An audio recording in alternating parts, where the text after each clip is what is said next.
There are pregnant women living all over this landscape. There will be pregnant women living next to drill rigs.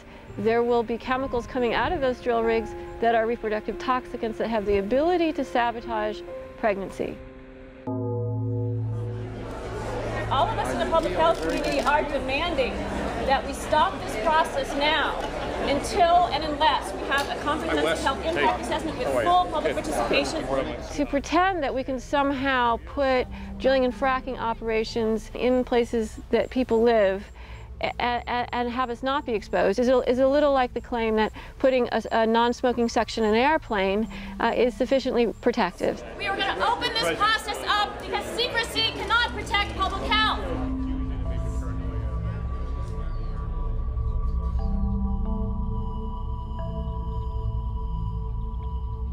There will always be well failures. And when you're talking about unconventional development of gas from shales, by necessity, geological necessity and economic necessity, you must be talking about a very large number of wells. We know 6% of wells leak immediately upon being constructed, and this is independent of mistakes or errors or things like that. They just do. And the best data we have available to us right now suggests that up to 30% of them leak within a decade and a half.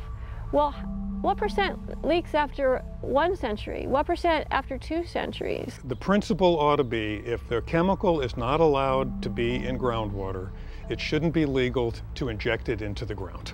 I don't understand why this industry in particular gets the exemptions that no other industry seems to have earned or required or demanded.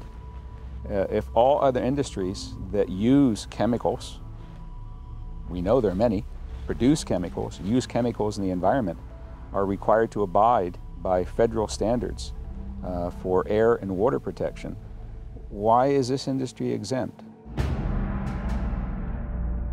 In 2005, Dick Cheney and his former employer, Halliburton, got the fracking process exempted from EPA review. They did this by putting a loophole into the 2005 Energy Policy Act. This is the most dangerous moment in American history for democracy.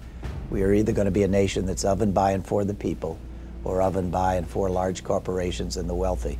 During the Bush administration, secret meetings produced exemptions from the Clean Water Act, the Clean Air Act, and the Safe Drinking Water Act. The bottom line is the industry can simply ignore these regulations with impunity. When I look at the chemicals that are used, and when I see the other chemicals and minerals that come out of a gas well, I ask myself, is that good?